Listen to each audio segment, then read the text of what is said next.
Слава Украине! Привет всем от Полонского. Ну что, друзья мои, похоже, что Украина получит еще один, а может быть два комплекса Patriot. Об этом пишет сегодня New York Times. И нет, то, что Патриоты мы получим, это замечательно. Также я не знаю когда, но есть надежда, что мы еще одну мамбу получим. Это аналогичный Патриоту комплекс итало-французский. Но, скажем так, по мамбе сейчас сведений точных нет. А вот по Патриоту, да, один придет американский, тот, который находился в Израиле. Я вам сразу скажу, что это не Израиль передает, это Штаты передают. И вот это самое интересное, самое удивительное. Значит, что-то в этой жизни поменялось, да. Да. Значит, просто он находился в Израиле. В Израиле сейчас Патриоты как бы не сильно нужны, потому что они покрыли территорию страны ТАДом и ХЭЦом. И тот, и другой, в принципе, равнозначны. Это комплексы для перехвата баллистических ракет. И Патриот там как бы сейчас на консервацию, он им не сильно-то и нужен. Поэтому вроде как американцы этот комплекс передают Украине. И вот это удивительно. Да. Вот, Израиль вроде как не против. И более того, New York Times пишет, что мы его получим до лета. До лета осталось 3 недели. Ну вот как-то так, да. Я сам офигел.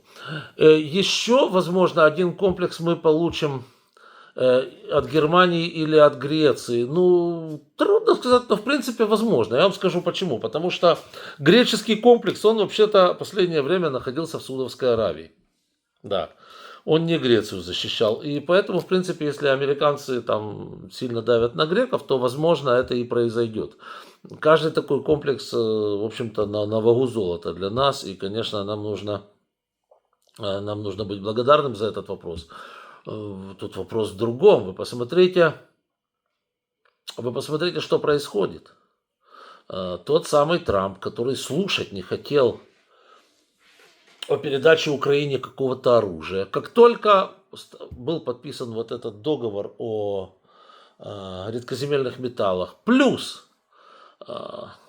Путин, ну просто, скажем так, наплевал на предложение Трампа, Украина согласилась, Зеленский согласился, правильно. Вот, соответственно, Путин реджектанул и сказал, да пошли вы все вон. Ну, тут что-то, как говорится, вообще поменялось, по крайней мере, выглядит поменявшимся, потому что к нам сразу поехали F-16. Да, я сейчас скажете, это же самолеты на разборку. Да, это самолеты на разборку. Действительно, это правда. Но вы же прекрасно понимаете, чтобы летали вот те, которые летают, то нужно какие-то разбирать, нужны запчасти. Это очевидно, да? Вот, это первый момент. Плюс американцы, я же говорю, выделили там 300 с чем-то миллионов долларов на подготовку экипажей, на подготовку аэродромных служащих, на запчасти, на вооружение для этих F-16, на программное обеспечение, на обновление этого всего дела. Ну, скажем так, дивны дела твои, Господи. Я вот смотрю и немножко офигеваю, да. До этого от Трампа мы не получали ничего с начала его правления. Вот, но, видимо, вот эти вот два фактора, которые привели, видимо, Трампа в нехорошее отношение Путина расположение духа, вот, повлияли на то, что мы получаем, вот эти вещи. Опять-таки, Бог его знает, может еще что-то. Вы же прекрасно поймите, что никто сейчас не будет ничего ляпать языком и рассказывать. То есть, это хорошо. Я так понимаю, что и ракеты для патриотов получим. Я не говорю, что это полностью закроет наше небо, но это офигенно уменьшит способность рашистов стрелять по украинским городам баллистическими ракетами. Я не знаю, где они будут расположены. Вот. Но какой-то город или какие-то города они, конечно же, прикроют, и это будет замечательно, потому что я помню, как тут у нас над Киевом, просто у нас над головой, когда только рашисты даже не представляли себе, что вообще их кинжалы, ракеты кинжал чем-то можно сбить, это же баллистика, аэробаллистика.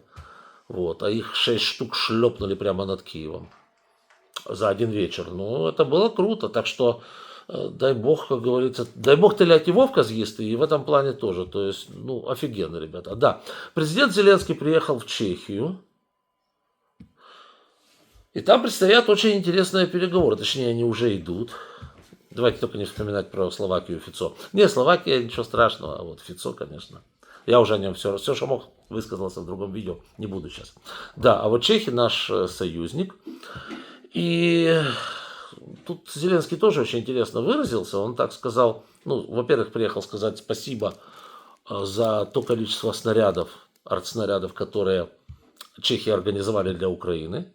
Ну, там чехи их и сами производят, сейчас у них там оружейка раскрутилась просто в 3 или в 4 раза нарастилась. Вот. Ну и они плюс к этому еще и являются центром закупок артиллерийских снарядов, ну, с таких стран, как, например, Пакистан, да, вот, и переправки этих снарядов потом в Украину. Так что это замечательно. Ну, спасибо, спасибо, Зеленский не стал бы туда ехать. Давайте поймем правильно. Вот, он что-то сказал, там что-то намекал насчет F-16. Ну, посмотрим, что там насчет F-16, и сказал, что будут хорошие новости. Окей, хорошо. Вот, учитывая еще, я же говорю еще раз, учитывая вот этот нынешний настрой американской администрации, который лично мне, ну, как бы я его объяснить могу, конечно, я же говорю, вот этими двумя факторами вышеперечисленными. Но, конечно, очень, очень странно выглядит, честно говоря. Вот, ну, посмотрим, посмотрим. Еще раз говорю, без американцев, ни вот этих патриотов, ни вот этих потенциальных F-16, этого бы ничего не было, потому что на передачу такого оружия в Украину что требуется? Правильно, требуется, естественно, разрешение того, кто их произвел. А если, значит, американцы это разрешение дают, ну, тогда, соответственно, все становится еще более интересно. Видимо, какие-то тектонические сдвиги там произошли. Дело в том, что у Трампа есть два сорта советников.